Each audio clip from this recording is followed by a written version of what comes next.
Hi, my name is James Losey. I'm a fish biologist with Washington Department of Fish and Wildlife, and we're fishing for sea-run cutthroat trout. Today we're going to provide some tips and tricks on how to increase your catch rates on coastal cutthroat trout in the marine environment. We're going to provide some tips on how to release this wild fish back into the environment, because this is a catch and release fishery. And we're also going to highlight some of the work Fish and Wildlife is doing to better understand this fish that we really don't know that much about. There's a variety of techniques that are used when fishing for cutthroat trout.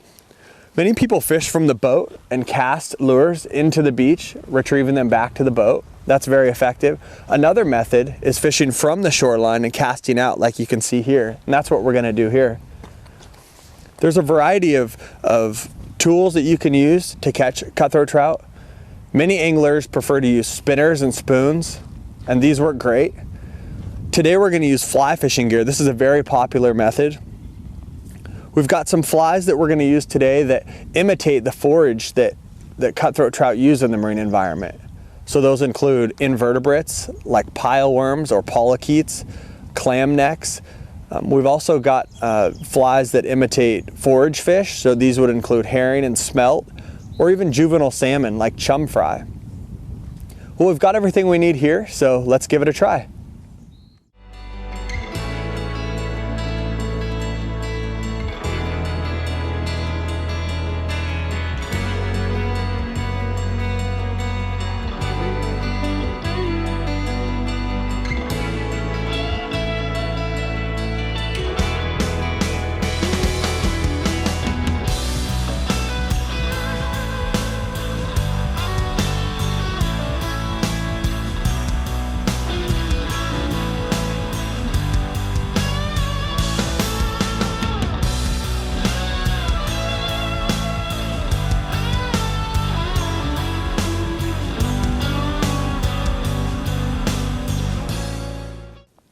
Right now I'm standing at one of the kind of typical areas I like to fish. It's a gravel beach here.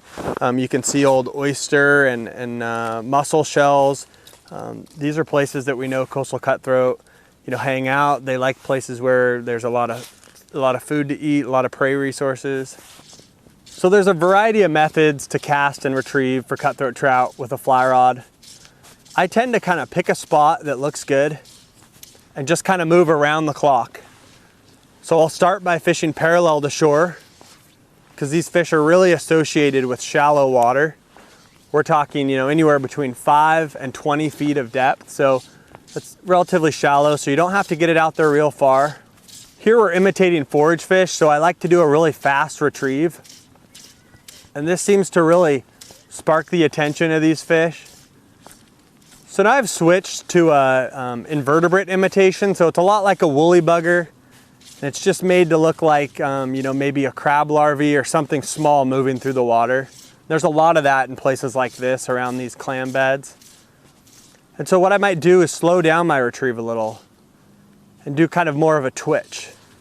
What this does too is allows your fly to sink to the bottom and then come back up.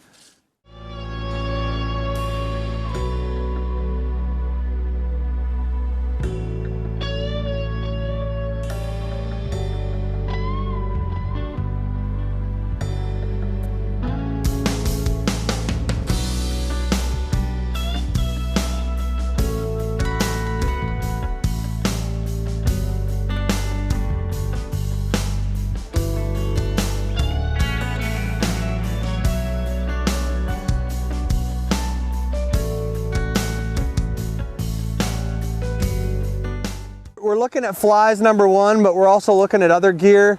Is there something you guys would recommend to kind of increase your chances of catching these fish and having success out here? I would say the most important thing would be having a good 6-weight, 7-weight rod, something in that range, to get some good casts in. Distance helps with the heavier weight rod. The other thing that would help would be a good machined and anodized reel. You want something that's going to be able to withstand the saltwater abuse. It's also really key, even with machined and anodized equipment, that you want to be able to rinse it out and soak it after each use in saltwater, even your waders. It's going to help prolong the life of them and keep them being able to use them for years to come. Yeah, and then kind of the other part of that package is if you're going to have one fly line basically designated for fishing in Puget Sound, an intermediate sinking line would definitely be a great one to go with. It's a line sinks about 1.5 inches, 2 inches per second. Generally, it's going to be a line that's clear, so it definitely cuts down on some of the visibility. But one of the real important parts is it cuts through the wind, being that it's a little bit more dense.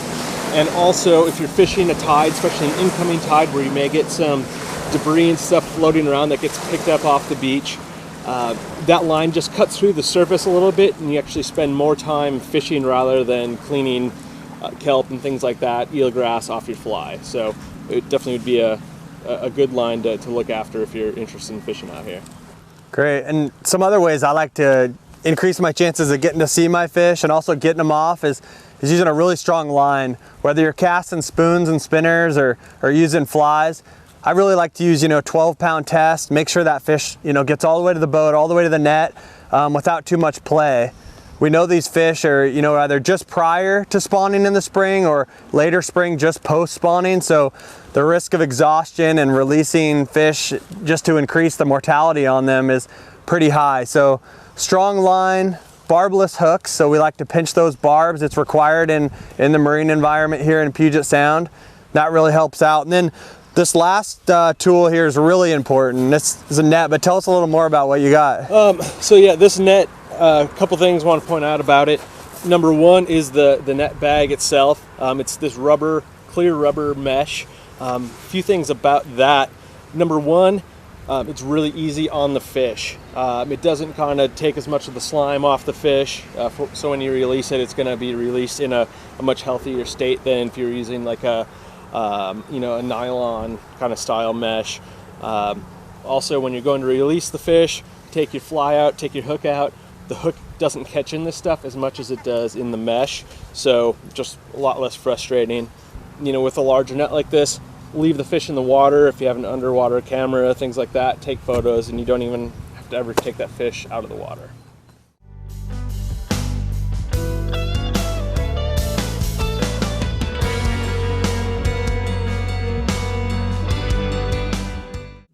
The biology and life history of sea-run cutthroat trout is really interesting, but there's still so much that we don't know about.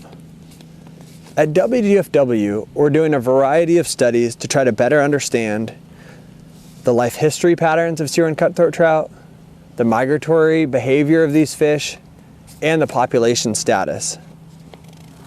Similar to salmon, sea-run cutthroat trout are anadromous. This means that they're born in freshwater, they spend the majority of their life in saltwater, then they return to freshwater to spawn as adults.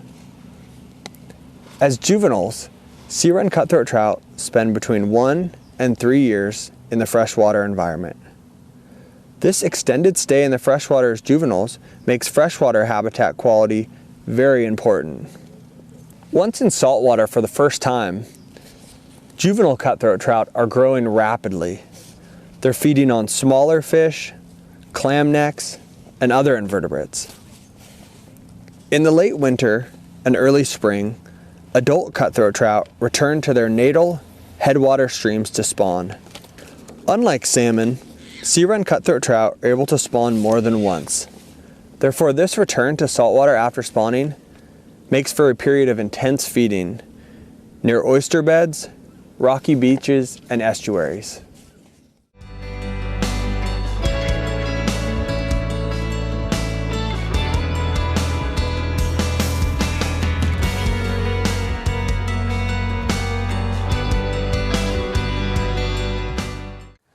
So there's a lot of beaches like this one in Puget Sound.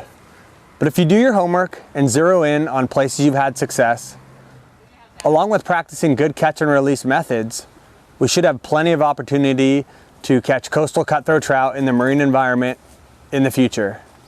Good luck out there, and we'll see you on the beach.